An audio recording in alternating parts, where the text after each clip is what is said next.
Muy buenos días. Los saluda el pastor Víctor Rojas del Ministerio Internacional Beja Kodesh a través de este medio con el cual continuaremos compartiendo acerca del fundamento. Y una de las bases del fundamento de nuestras vidas tiene que ver con el llamado de Abraham. Usted dirá ¿por qué? Porque Dios llama a Abraham en medio de un pueblo entregado totalmente al paganismo y a la idolatría. Cabe recordar que la idolatría es cuando el ser humano toma elementos creados como dioses. Ante estas circunstancias, vividas en esa época y también vivimos en nuestra época, es que Dios llama a Abraham para crear una nueva nación, una nación totalmente monoteísta, una nación totalmente entregada al Eterno. Una nación cuya raíz va a ser la santidad, o sea, la consagración o el carácter sagrado de la vida y el carácter sagrado de todo lo creado. Porque la tierra entró en maldición a causa de Adán y Dios buscó un hombre que es Abraham. Pero recordemos que no solo Abraham sabía de la existencia del único Dios, sino que también había otros pueblos que sabían de la existencia del Dios eterno, pero lo habían equiparado con otros dioses y crearon sus propias normas de vida, sus propias leyes, establecieron sus propios ritos también. Algunos enseñan de que las fuentes de la creación de las que escribe Moisés tiene su fundamento en el pensamiento egipcio o en el pensamiento babilonio, porque hay cosas muy parecidas en relación a estas culturas, que nosotros no podemos desmentir ni desacreditar. De alguna manera, Moisés escribe y tiene cierto tipo de influencias. Y en este caso, vamos a ver que el Dios de Abraham y el llamado de Abraham se va a convertir en un fundamento para la vida de los creyentes de todas las épocas. Un fundamento que no puede ser negado. Tan así que vamos a encontrar siempre que cuando Dios se manifiesta dice: yo soy el Dios de Abraham, el Dios de Isaac y el Dios de Jacob. Dios mismo es el fundamento de todo, pero a la vez fundamenta a la descendencia de Abraham, que Él es el Dios de sus padres, el Dios invisible, el Dios siempre presente. En Génesis 12, del 1 al 9, que voy a leer unos cuantos versos, dice: pero el Eterno había dicho a Abraham: vete de tu tierra y de tu parentela y de la casa de tu padre a la tierra que te mostraré, y haré de ti una nación grande y te bendeciré y engrandeceré tu nombre y serás bendición. Bendeciré a los que te bendijeren, y a los que te maldijeren, maldeciré. Y serán benditas en ti todas las familias de la tierra. Entonces tenemos aquí las cosas muy claras, que Dios se le manifiesta a Abraham y le dice: te bendeciré y serás bendición. Y en tu simiente, en tu descendencia, lo que sale de tu cuerpo, yo convertiré en una gran nación. Así que en este pasaje encontramos el primer ejemplo del fundamento en el llamado del Dios de Abraham. Él se sostuvo, Abraham, en el Dios invisible. Entendió que Dios lo estaba llamando y que al obedecer su voz y seguir sus directrices, él lograría ver las promesas de Dios cumplidas, de levantar por medio de su simiente una descendencia santa, que invocará y dará a conocer al Dios único y verdadero. La naturaleza de este llamado tiene como fin desterrar la idolatría y el paganismo en el corazón de todos los pueblos, y que se reconozca que hay un solo Dios, creador de todos los hombres y de todo lo que existe. El fundamento de Abraham es que hay un solo Dios. Lo mismo es para nosotros hoy en día.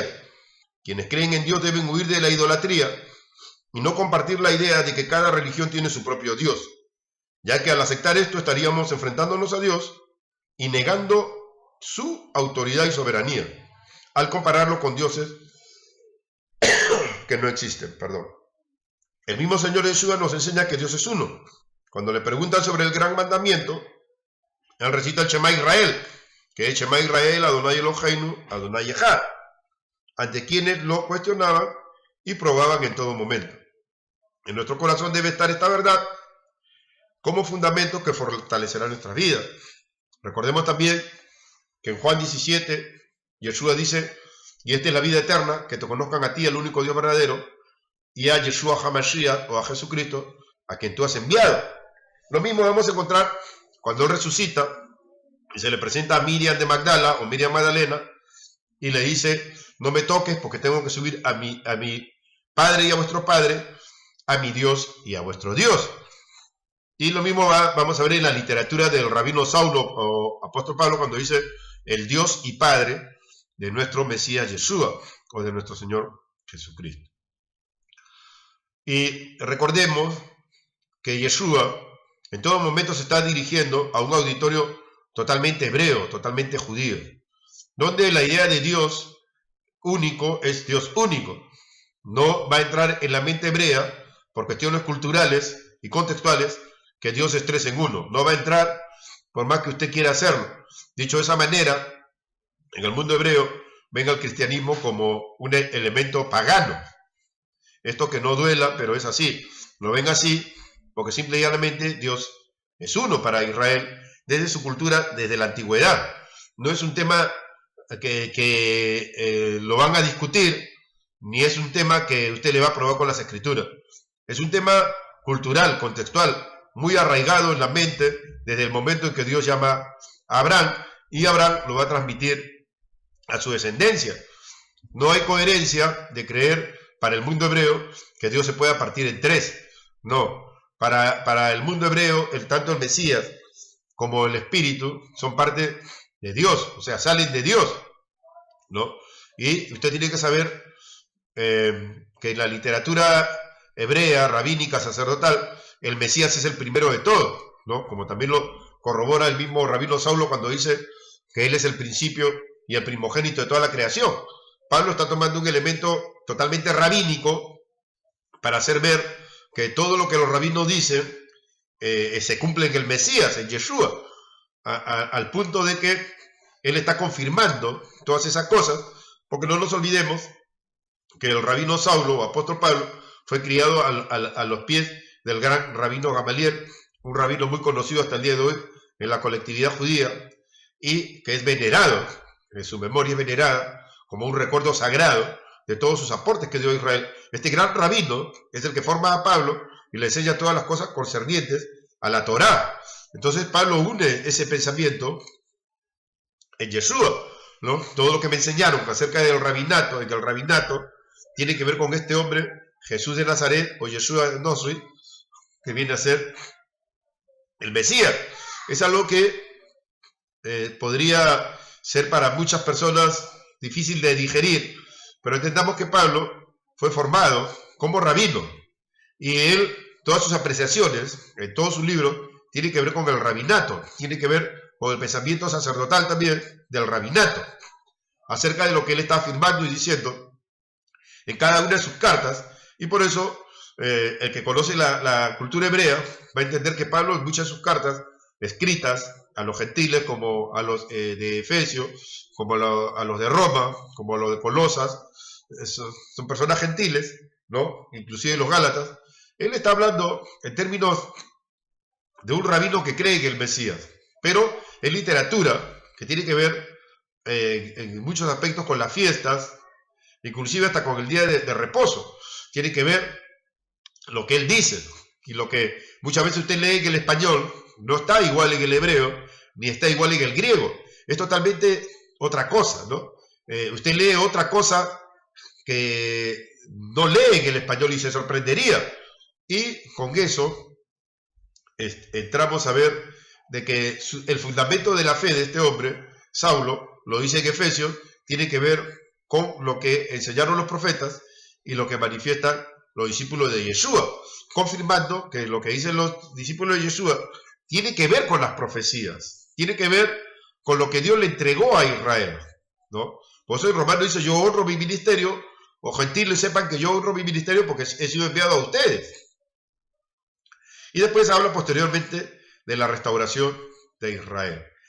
Y solo así vamos a poder entender cuál es el fundamento de la fe hebrea.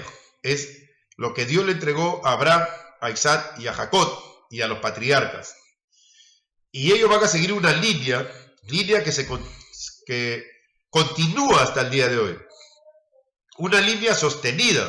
Ahora, ¿qué pasa con aquellos judíos que creen en Jesús como Mesías? Van a seguir la misma línea, pero en el Mesías. En el Mesías. Por eso es un tema muy importante y quizás apasionante saber qué es lo que está pasando. Ahora, no porque usted aprendió 5, 6, 7, 8, 9, 10 palabras en hebreo, o que usted asista a una comunidad judía mesiánica, usted se convierte en hebreo. No, usted está participando. Usted es partícipe de algo. Pero tiene que saber que es una línea que tiene que ver con la historia. No es una doctrina. Hay que sacarte eso de la cabeza. Lo que Israel hace no es una doctrina. No es una contradicción a Yeshua, porque Yeshua nace dentro de una cultura, nace dentro de un pueblo, nace dentro de un contexto, con un pensamiento definido de quién es Dios, con un pensamiento definido de las costumbres y la tradición de sus padres. Y lo que Yeshua combate en su momento es la mala interpretación de la Torá para imponerle al pueblo cosas, ¿cómo puedo decir?, creadas por intereses personales o grupales. No tiene nada que ver con doctrina, tiene que ver con los mandamientos. Ya hemos compartido esto cuando Jesús le dice, o Yeshua le dice al joven rico, los mandamientos sabes. Todo, hasta sus parábolas y todas las cosas que Yeshua dice, tiene que ver con la Torá. No vaya a pensar que Jesús está hablando otra cosa, está inventando nuevas doctrinas, no. Tiene que ver con la Torá. Y esta es la razón por la que este rabino Saulo dice que estuvo 14 años en Arabia investigando. Y de la misma manera, cuando él llega a Berea, dice que los judíos de Berea escudriñaron pacientemente si las cosas que él decía eran así. Cuando vieron que eran así, aceptaron que realmente el Mesías ya había llegado para el pueblo de Israel. Dicho de esta forma, podemos entender de que Israel tiene un fundamento en el Dios de Abraham, de Isaac y de Jacob, y el documento de ese fundamento, del cual ellos no van a salir, es la Torá. La manifestación de Dios en el Sinaí marca un hito muy importante en la historia del pueblo, porque el pueblo se va a fundamentar totalmente en lo dicho de la Torá. De tal manera que el Mesías tiene que venir de acuerdo a los prescritos en la Torá. No va a venir de otra manera. No va a venir de una manera oculta a la Torá, sino de una manera abierta a la Torá. Ahora, que su aparición sea un misterio es otra cosa. Pero él viene de acuerdo a los designios de la Torá. Y lo advierte Moisés y lo dice. El Mesías, un Mesías sin Torá, recuerde mi amigo, mi hermano, no puede ser Mesías. Porque el Mesías tiene que afirmar todo lo que dice la Torá. Y el Mesías es parte de ese fundamento. Y en el Mesías se van a reunir todos los poderes de ese fundamento, de esa verdad, para que él pueda reinar sobre el mundo y sobre las naciones que reciban el mensaje y sean redimidas de su vana manera de vivir. Dicho sea de paso, idolatría. Entonces vemos que Dios llama a Abraham para convertirlo en una nación santa. Nación que debe dar a conocer al Dios de Israel como el único Dios, para desterrar los pensamientos idolátricos que existen hasta el día de hoy de la mente humana. Si usted dice cada uno tiene su religión, usted está negando a Dios. Porque Dios no crea las religiones. Él es Dios. ¿Qué le interesa a Dios una afiliación religiosa? ¿Se ha puesto a pensar usted en eso? ¿Qué le interesa a Dios que cada uno tenga sus propios dioses? Claro, Dios creó al hombre, Dios lo ama, pero Él es único. Es único. Y no va a compartir su gloria con nadie. Eso usted tiene que saberlo. Él es único, no va a compartir su gloria con nadie.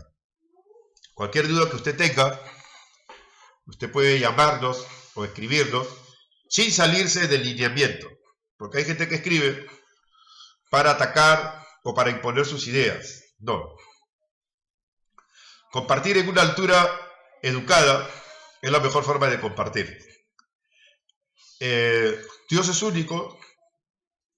Él no va a cambiar, no cambia por nadie. Porque yo recuerdo en los años 90 había gente que decía, Dios es un Dios de cambios. Dios no cambia. No le pongan clichés a Dios. No le pongan frases que Él no dice.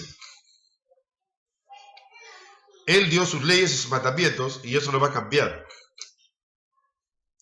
Mire esto que dice Dios en el libro de Deuteronomio, le dice a Israel, si tú sigues fielmente todos mis mandamientos que yo te he dado a través de mi siervo Moisés, serás prosperado entre todas las naciones de la tierra.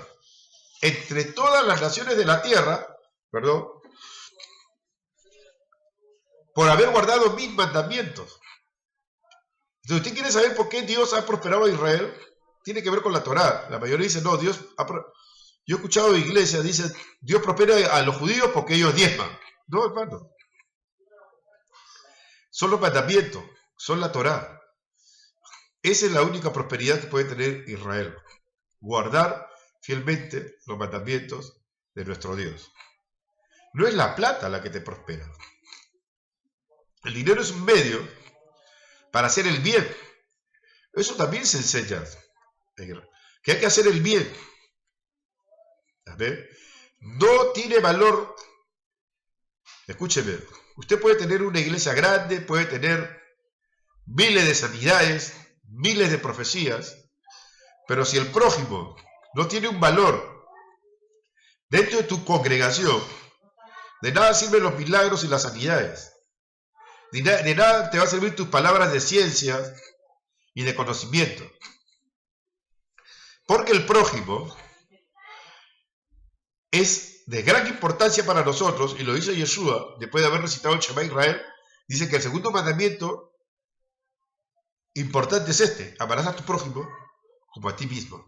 Entonces, un prójimo desamparado, en una congregación, no sirve.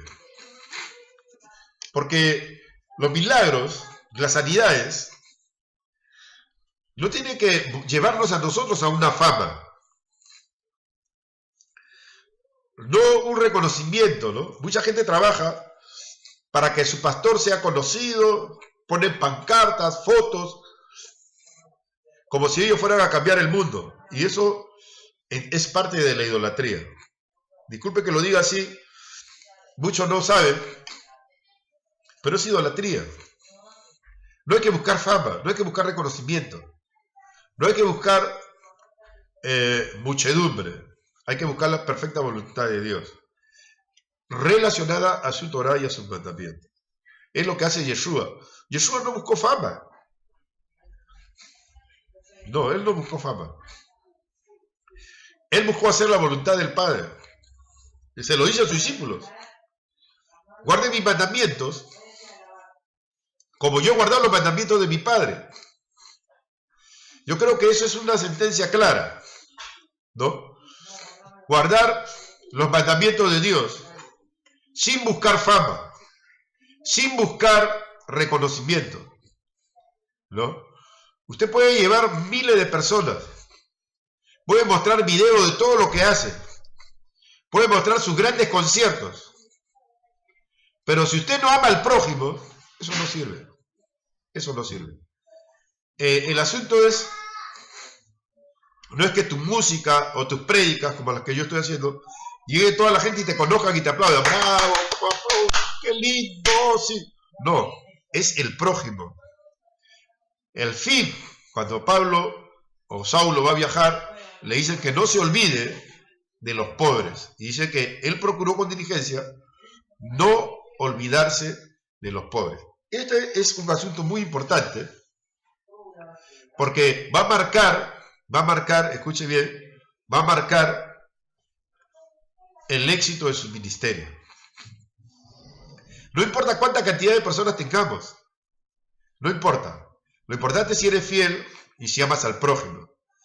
Eso es lo importante. Por ahí algunos dicen, no, claro, eso es lo que Dios le ha revelado a él. Dios a mí me ha revelado otra cosa. No, Dios no cambia. Dios no tiene 10 revelaciones distintas. Amarás al Señor tu Dios y amarás a tu prójimo como a ti mismo. Si tu prójimo no tiene calzado y vos tenés 20 calzados en tu hogar, para eso Dios te dio los 20. Quédate con 19 y dale el otro a él. Así que nuestra fe es participativa en cuestiones sociales. Nuestra fe, si es solamente religiosa, usted va a perder muchas cosas.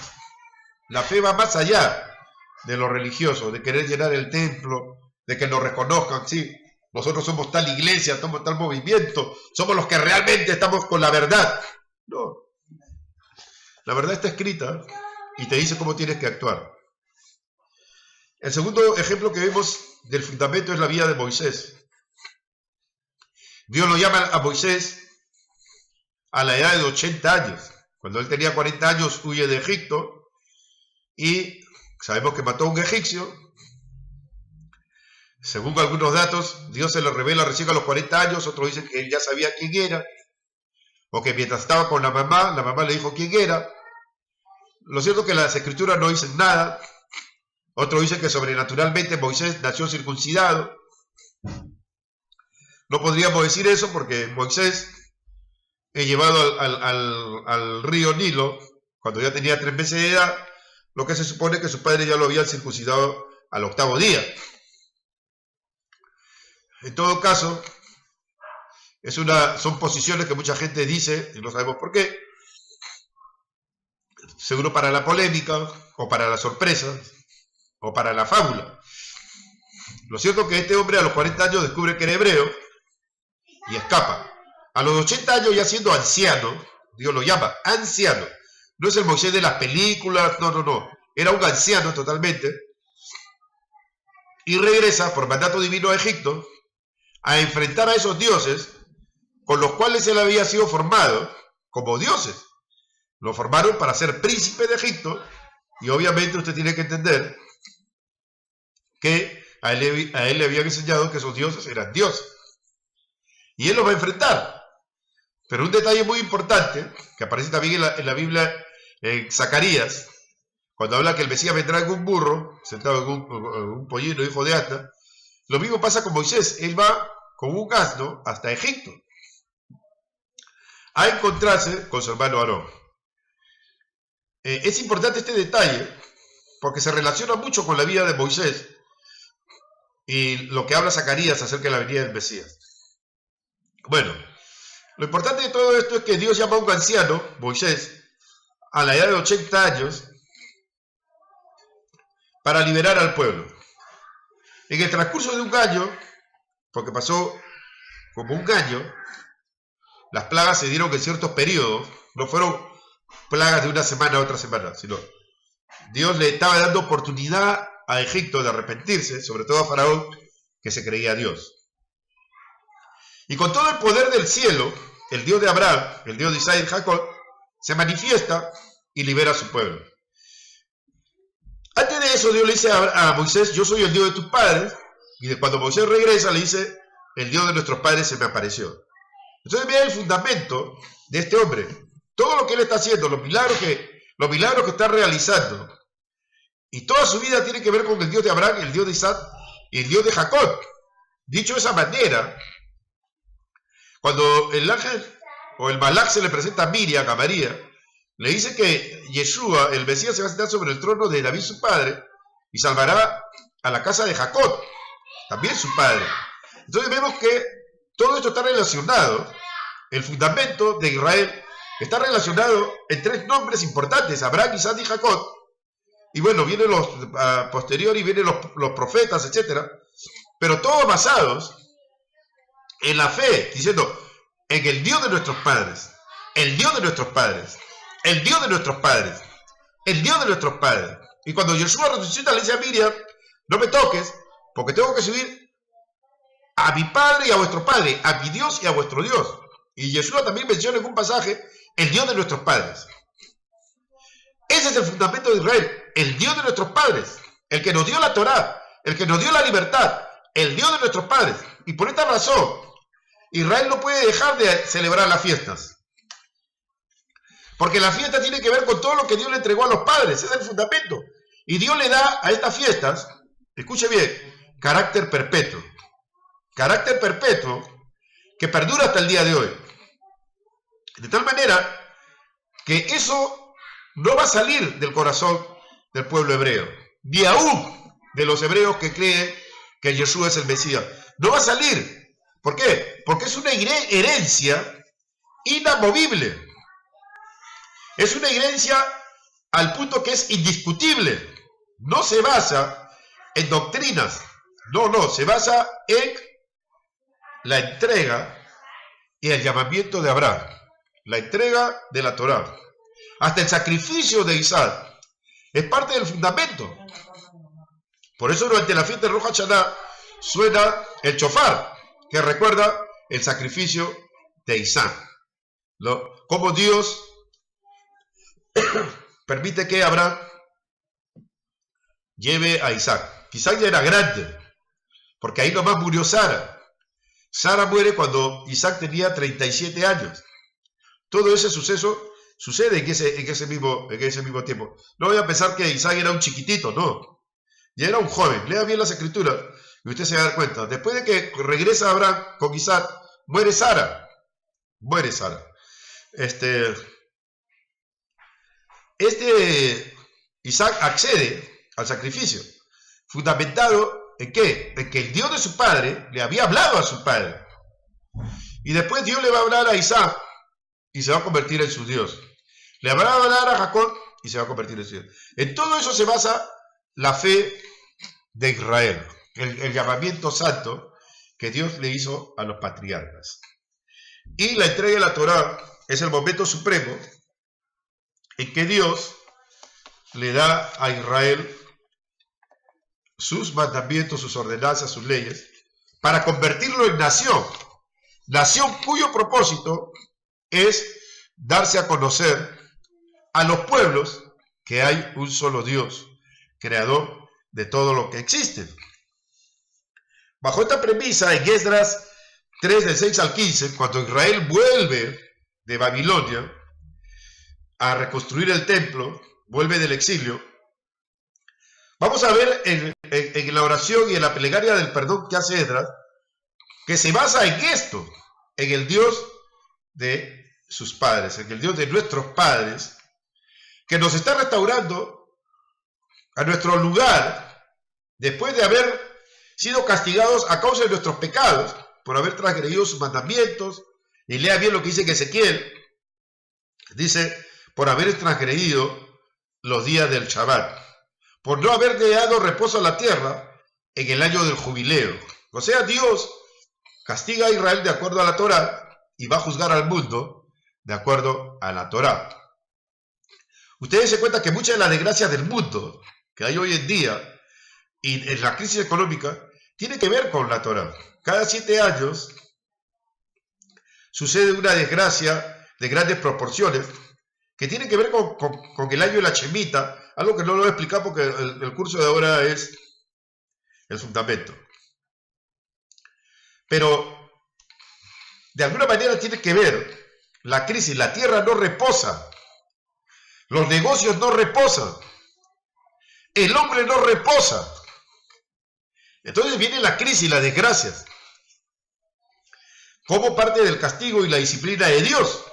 Claro que hay gente que se va a la playa, se va a tal lugar a orar para que se detenga la desgracia, ¿no? Dicen, no, es un demonio. No, puede ser un castigo divino también.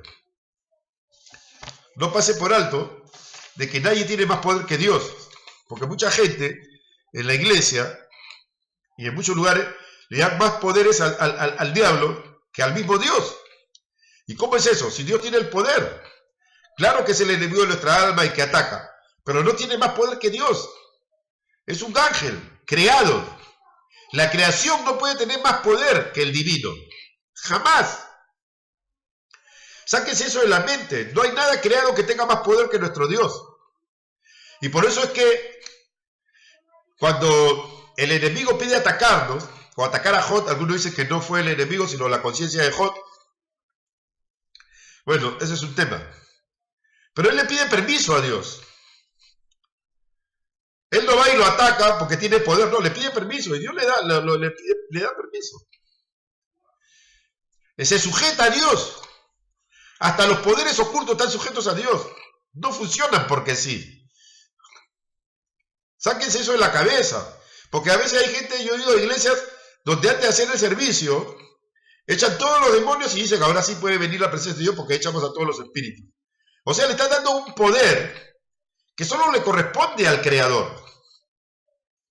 Yo fui a una iglesia en Córdoba también, donde parecía que el maligno tenía más poder que Dios, porque una mujer, que no voy a mencionar su nombre, muy conocida a nivel mundial, sí, así es conocida, dijo, echó al espíritu. Y después que terminó de orar, dijo, ahora sí, Espíritu Santo, puedes entrar a este lugar. Mi pregunta fue, al pastor que me llevó, le dije, pastor, quiere decir que cuando nosotros estábamos cantando, el Espíritu de Dios estaba en la puerta esperando a que echen al demonio. Y de una vez que se fue el demonio, por mandato de esta mujer, ahora sí el Espíritu Santo entró. O sea, ¿qué pasa? Ellos han lanzado su profecía sin el Espíritu. No, me dice, ¿usted no entiende? Sí, entiendo, le dije perfectamente. Nadie tiene más poder que Dios, escúcheme, le dije. Nadie tiene más poder que Dios, y Dios no está en la puerta mientras nosotros estamos adentro. Si se está invocando su nombre, se supone que Él está ahí, le digo. Increíble, increíble, porque esos son los paradigmas y lo que se le enseña a mucha gente hoy en día. Después veía que la gente le tiraba plata a los pies a la mujer. Y yo le digo a ese pastor, ¿por qué le tiran el dinero en el pie? No, porque así ellos van a ser prosperados. Y yo quisiera que la mujer decía, por mi palabra vas a tener esto, por mi palabra vas a tener prosperidad, por mi palabra vas a tener una fábrica. Y decía, ¿cómo? Así no funciona Dios. O sea, a ella le regalan el dinero. ¿Qué tal la apostasía? ¿Y dónde está el fundamento de esa gente? En esas cosas. ¿Dónde está el fundamento, de muchas iglesias? De echar un espíritu antes de empezar la reunión, para que no se opaque la reunión. ¿No lo estarán llamando al espíritu más bien? Está prohibido invocar. Está prohibido invocar. Una cosa es decir, sale en el nombre de Jesús, y otra cosa es invocar. Y por eso existe este tipo de contradicciones, donde la persona dice, ¿por qué mi oración no es contestada? Porque te dedicas a otra cosa que no está en las Escrituras. Usted se imagina en el templo sagrado de Jerusalén, cuando el sacerdote entraba al lugar santísimo, ya estaba la presencia de Dios ahí. Él no tenía que botar ningún espíritu. Ahora, si usted le dice a una persona, vamos a la iglesia para que conozcas a Dios, y la persona llega, están botando todos los demonios, y le pregunta, ¿por qué están botando demonios? No, para que pueda bajar Dios. No tiene sentido, hermano. Si yo voy al templo, pues Dios está ahí. Voy a un lugar de reunión en su nombre, Él va a estar ahí. Ahora usted me dice, no, porque se manifestaban espíritus cuando Jesús predicaba. Eso es otra cosa. Se manifestaban. Él no los llamaba. Se manifestaban. Usted lo ha dicho. Se manifestaban para entorpecer su ministerio. Pero Él los sacaba. No hacía ningún tipo de rito, ninguna invocación. No saltaba, no. Decía, cállate y sal. Nada más. Nada más. No hacía otra cosa. No hacía invocaciones. Él no hacía guerra espiritual. Él los echaba inmediatamente. Él no tiene guerra con nadie, es el enviado de Dios. Dios es poderoso, conmigo está el poderoso. Ah, chao, lárgate. Y se iba. Pero la modernidad, en algunos casos, ha puesto la actividad del mal por encima de Dios. Al punto que vemos hasta en dibujos, cómo el mal guerrea contra el bien. Yo le digo una pregunta, ¿no? ¿Quién puede luchar contra Dios? ¿Quién le puede hacer la guerra a Dios? ¿Usted se ha puesto a pensar por 5 minutos quién le puede hacer la guerra a Dios? Usted tiene la respuesta. Claro, nadie le puede hacer la guerra a Dios. Y bajo este fundamento es que Israel ganó muchas guerras, sabiendo que su Dios está con él. Que no hay nadie como nuestro Dios, como el Dios de Abraham, el Dios de Isaac y Jacob. ¿Quién puede ser más poderoso que nuestro Dios? Y todas las guerras que Israel hizo, lo hizo en el nombre de su Dios, de nuestro Dios. Y cuando el Mesías vence en el nombre de Dios, de nuestro Dios, y nos entrega esa victoria, para que tengamos claro que Dios está con nosotros, que el que habita la eternidad está siempre con nosotros, que nos acompaña en todo momento, que no nos ha dejado. Entonces, tengamos en claro qué cosa es el fundamento de la fe. Si usted dice el fundamento de mi fe es el Mesías, está bien. El Mesías también tenía un fundamento, la Torá y la manifestación del Dios de Abraham, de Isaac y de Jacob. El Mesías no se divorcia de ese fundamento, engrandece ese fundamento. Lo engrandece de tal manera que le enseña a sus discípulos que todo lo que está escrito se tiene que cumplir. Y hay muchas cosas escritas que aún se deben cumplir en nuestros días. Que el Señor traiga la paz, la misericordia y la bondad sobre su vida. Y sepa que el fundamento de su vida está en las Escrituras, sin cosas externas. Su fe debe ser sólida, como esa fe que ha mantenido hasta el día de hoy al pueblo de Israel, y una fe que sostiene el Mesías y que se la entrega a sus discípulos para que todas las naciones conozcan al Dios de Israel. Esta es la base de la salvación y de lo que Yeshua ha hecho por nosotros. Si un creyente no tiene conocimiento de estas cosas, va a tener problemas. Quiero leer una última parte, dice: para los judíos de esta historia, del libro de Esdras, era motivo de gozo y alabanza a Dios colocar el fundamento como base del templo, lo cual traería la presencia de Dios, conocida en el hebreo como Shekinah. Algunos dicen Shekinah, es democracia, pero en hebreo es Shekinah. La Shekinah acompañó al pueblo de Israel por su travesía en el desierto en los 40 años antes de entrar a la tierra prometida, y lo siguió acompañando durante gran parte del período bíblico. Y como bien sabemos, se manifestó esta Shekinah en la persona de Yeshua, nuestro Mesías, durante su ministerio de salvación, y se manifiesta como lo prometió Yeshua en aquellos que han sido embestidos del poder del Ruach HaKodesh, o Espíritu Santo. Por lo tanto, el fundamento aquí es la restauración y la llenura del Ruach HaKodesh en la vida de quienes reconocen a Yeshua como Mesías. Al creyente le debe causar gozo y alegría poner el fundamento en su vida por medio del estudio de las Sagradas Escrituras, las cuales deben entrar al corazón y enraizarse. Escuche, enraizarse. Debe hacer una raíz, como sucedió con toda la descendencia de Abraham y sucede hasta el día de hoy. Israel no va a cambiar por nadie. Y si un hebreo cree en el Mesías, va a darle más valor a sus raíces, más valor. ¿Entendió eso? Entonces, no piense que es una herejía y que esto está judaizando, que vamos a hablar sobre lo que es judaizar. No, no piense eso. Es el valor cultural, espiritual y social de saber de que el Mesías ya vino, que ya está, y que todo lo que hizo durante siglos tiene valor que no puede ser negado. Amén. Estas Sagradas Escrituras deben entrar al corazón y enraizarse profundamente en su interior y vida espiritual, emocional, personal, social, etc. Esto sucederá en aquellos que se acercan a Dios por medio de Yeshua, nuestro Mesías.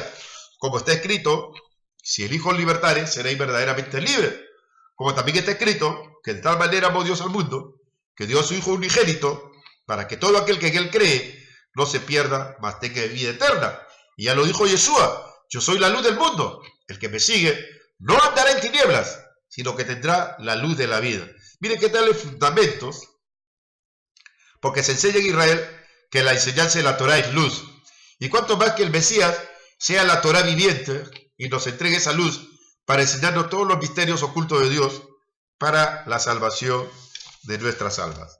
Vamos a quedarnos aquí y va a haber un tercer round, una última parte de esta enseñanza, Que Dios los bendiga y los guarde, y oraremos a Dios, al Eterno nuestro Elohim, de que Él nos ayude a entender lo que estamos compartiendo. Bendito Dios de Abraham, de Isaac, de Jacob, Dios de Israel, Dios de nuestros padres. Eres bendito por toda la eternidad. Bendice a todas las personas que escuchan esta enseñanza. Guárdalos del mal, dales comprensión y sabiduría, y que Padre Celestial, ese fundamento sólido que viene desde la antigüedad, permanezca en nuestros corazones, en Yeshua, para salvación. Líbranos de la idolatría oculta y de cualquier error que nosotros tengamos en nuestra vida para ver las maravillas de tu ley, de tu enseñanza y de tu gracia manifestada en el Mesías. Porque, como está escrito, por gracia sois salvos por medio de la fe. Gracias, eterno Dios. Bendice a todos mis hermanos que siguen esta enseñanza. En Yeshua, nuestro Mesías. Amén. Shalom a todos. Que el Señor los guarde y sonría, que el Señor le ama. En Yeshua, nuestro Mesías.